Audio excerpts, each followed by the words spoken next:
Halo, selamat siang. Saya akan memperkenalkan diri. Nama saya Yomi Saputra. Teman saya yang satu ini yang gembuk. Silakan perkenalkan diri. Halo semuanya, nama saya Muhammad Fauzi Gunarto. Saya orang tersubur di kelompok ini. Dan teman di sebelah saya ini made in Jawa asli. Silakan. Halo, perkenalkan nami kulo Rian Suryadi. Dari mana Jawanya? Kulo saking Jawa Pati. Oh, Pati. Oke.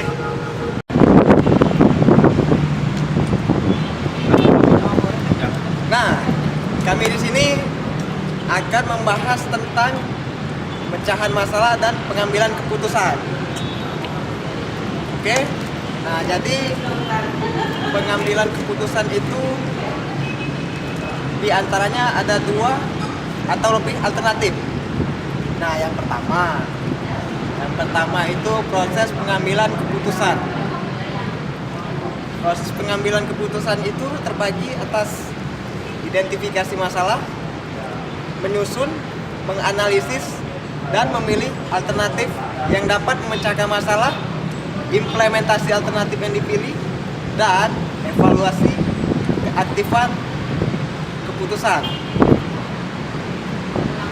Selanjutnya, proses yang digunakan untuk memilih suatu tindakan sebagai cara pemecahan masalah yaitu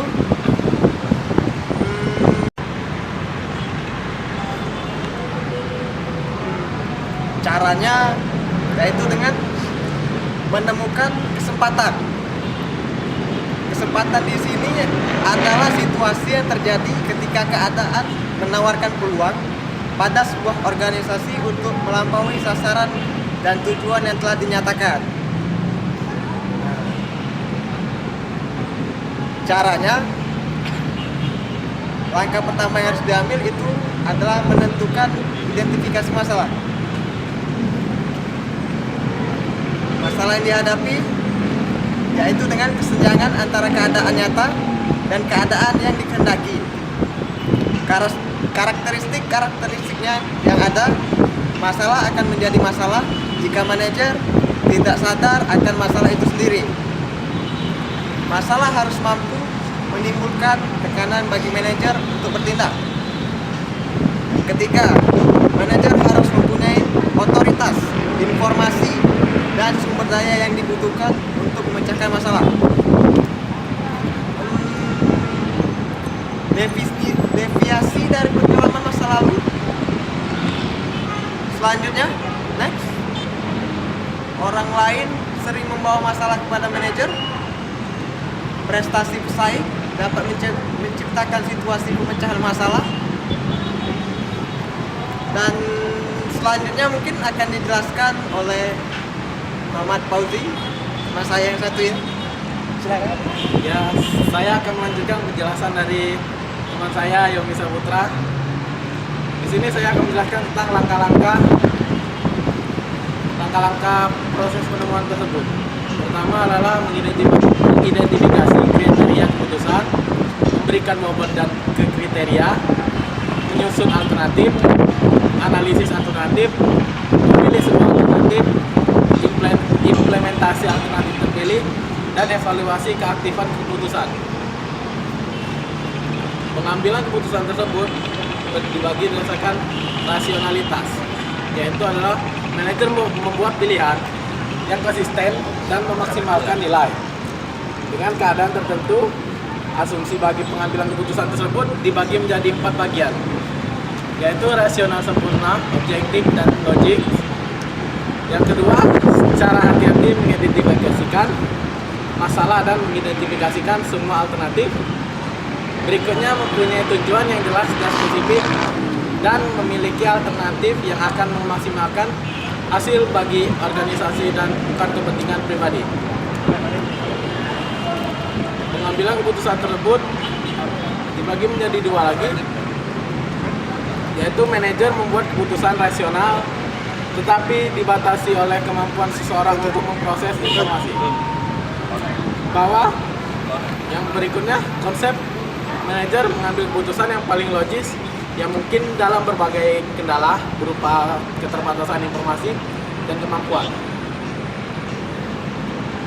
Rasionalitas terbatas yaitu asumsi bagi pengambilan keputusan tidak akan mencari atau mempunyai pengetahuan untuk semua alternatif. Spesifikasi atau memuaskan, memilih alternatif pertama yang memuaskan daripada memaksimalkan hasil dengan mempertimbangkan semua alternatif dan memilih yang terbaik. Pengaruh pengambilan keputusan yaitu eklasi komitmen. Peningkatan komitmen terhadap sebuah keputusan sebelumnya walaupun ada bukti bahwa keputusan itu mungkin keliru.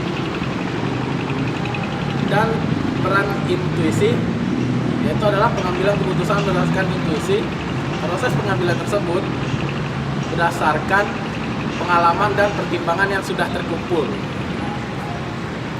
Jenis-jenis keputusan adalah tipe keputusan, keputusan terprogram, dan keputusan tidak terprogram.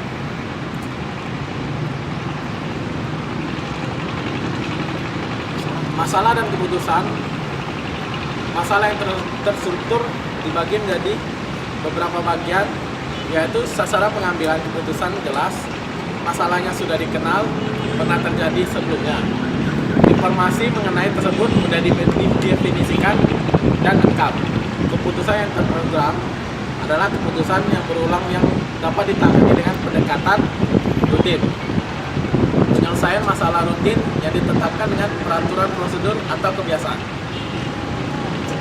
Jenis keputusan terprogram adalah kebijakan, yaitu pedoman untuk menjadi parameter untuk pengambilan keputusan. Prosedur yaitu serangkaian langkah berurutan yang saling terkait yang dapat digunakan untuk menanggapi masalah yang terstruktur. Peraturan penyelamatan tersurat yang memberi tahu manajer apa yang dapat dan kita tidak dapat lakukan. Ya, slide selanjutnya akan dijelaskan oleh teman saya dari Jawa, Dian Sulusentiadi. Silakan. Dan sini saya akan melanjutkan dari teman saya. Masalah dan keputusan dibagi di dua. Masalah tak terstruktur, masalah yang baru atau tidak berasal, serta informasi. Minum dulu sebentar ya. Mengenai masalah semacam itu tidak jelas atau tidak lengkap. Yang kedua, masalah yang memutuskan pemecahan yang disesuaikan dengan kondisi. Keputusan tidak terprogram. Keputusan yang untuk dan tidak berulang. Selanjutnya, keputusan membutuhkan tanggapan yang dirancang secara khusus. Ketiga, keputusan yang dibuat dalam menanggap situs yang unik, tidak familiar, dan tidak terstruktur serta membutuhkan banyak konsekuensi penting organisasi. Selanjutnya, kondisi pengambilan keputusan. Kepastian, situasi yang memungkinkan manajer mampu membuat keputusan yang tepat karena seluruh hasil keputusan sudah diketahui. Kondisi pengambilan keputusan saat seorang manajer mempunyai informasi yang akurat, dapat diukur dan dapat diandalkan tentang hasil dari berbagai alternatif yang sedang Sebentar ya. Ada dipertimbangkan. gangguan. Next, kondisi pengambilan keputusan, yaitu resiko. Kondisi yang membuat pengambil keputusan mampu memperkirakan kemungkinan hasil-hasil tertentu dan keputusan itu. Selanjutnya, kondisi pembuatan keputusan yang di dalamnya manajer mengetahui probabilitas suatu alternatif tertentu akan mengarah pada sasaran atau hasil yang diinginkan. Kondisi pengambilan keputusan ketidakpastian. Situasi di mana pengambilan keputusan tidak memiliki perkiraan probabilitas yang pasti atau masuk akal. Manajer menghadapi kondisi eksternal yang tidak dapat dimatikan atau kekurangan informasi untuk menetapkan probabilitas beberapa peristiwa tertentu. Ketidakpastian orientasi pengambilan keputusan.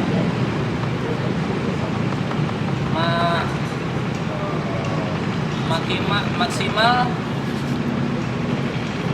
manajer yang optimis akan memaksimalkan hasil maksimum yang mungkin maksimin. Manajer yang pesimis akan memilih memaksimalkan hasil minimum yang mungkin. Max manajer yang memilih yang ingin meminimalkan penyelesaian maksimumnya. Gaya pengambilan keputusan, cara berpikir rasional, berurutan dan konsisten.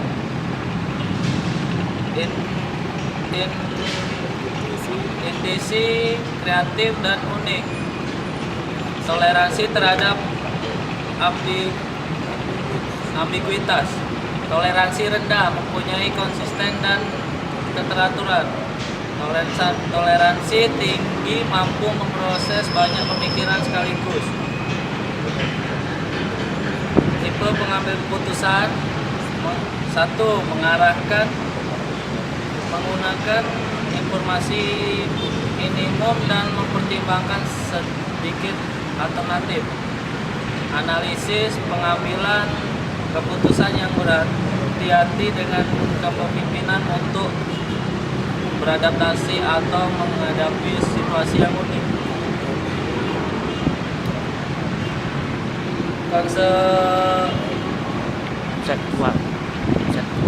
Konseptual melihat banyak alternatif dalam membuat keputusan jangka panjang.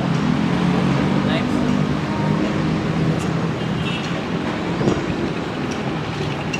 Perilaku menghindari konflik melalui kerjasama dengan orang lain dan menerima saran dari orang lain.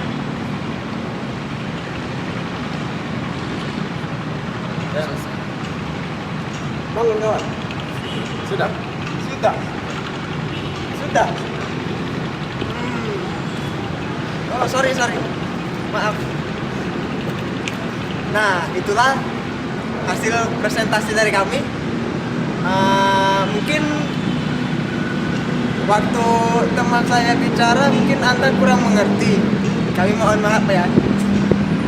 Sampai jumpa. Selamat melihat presentasi kami ya.